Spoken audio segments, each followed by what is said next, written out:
Procès, 4 ans après les faits, Nordahl-Lelandais, célèbre pour sa mise en cause dans l'affaire Maëlys, sera dans le box des accusés ce lundi 3 mai à Chambéry pour répondre pendant une dizaine de jours du meurtre d'Arthur Noyer.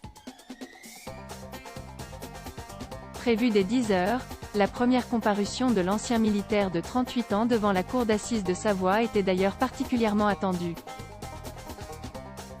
On ne connaissait pour l'heure de cet homme que quelques clichés privés capturés avant qu'il ne soit placé 3 ans et demi à l'isolement dans la prison de Saint-Quentin-Fallavier.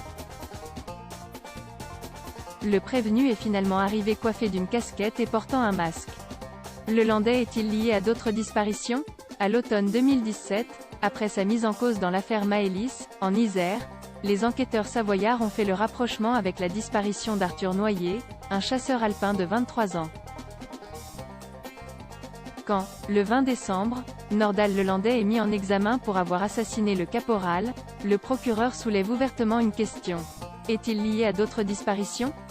3 ans et des centaines de dossiers étudiés plus tard, aucun élément matériel connu ne vient accréditer cette thèse, qui a pourtant contribué à constituer, autour de Nordahl-Lelandais, l'une de ces énigmes judiciaires qui déchaînent les passions.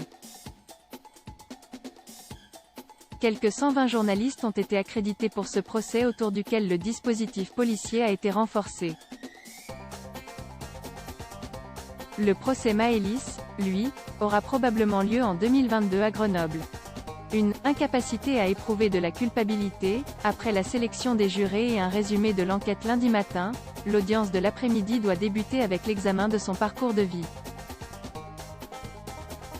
Né le 18 février 1983 à Boulogne-Billancourt, près de Paris, Nordahl-Lelandais arrive à 7 ans en Savoie, où il coule une scolarité sans accroc notable jusqu'à un cap mécanique qu'il ne terminera pas. À 18 ans, il s'engage dans l'armée pour rejoindre le 132e bataillon cynophile de Suippes, dans la Marne.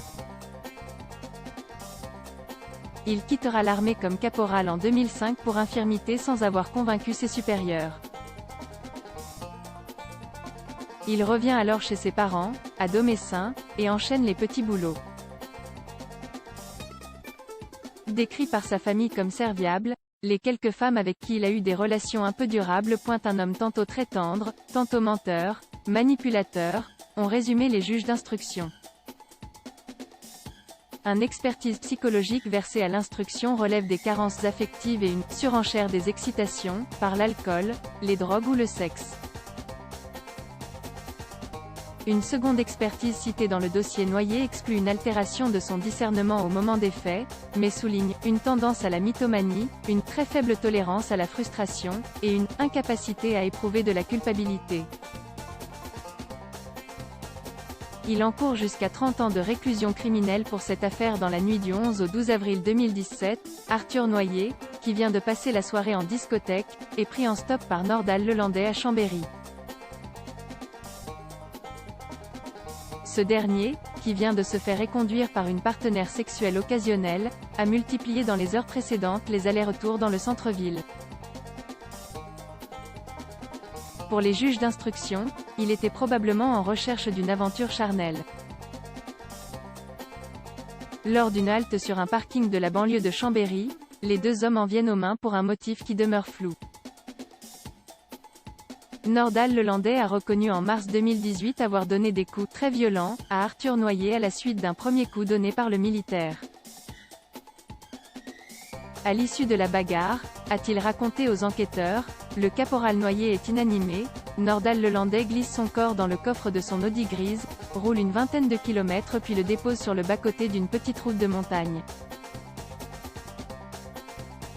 Comme dans l'affaire Maëlys, l'accusé récuse toute intention de tuer, et c'est à nouveau ce qu'il a redit ce lundi alors que le président du tribunal résumait l'enquête.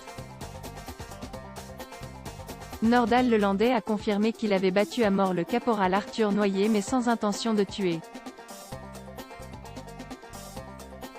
Oui, j'ai donné la mort à Arthur Noyer, mais je n'ai jamais voulu lui donner la mort, a-t-il brièvement affirmé, une version que n'ont pas retenue les juges d'instruction, qui l'ont renvoyé pour homicide volontaire, excluant, faute de preuves, une préméditation retenue préalablement lors de sa mise en examen pour assassinat.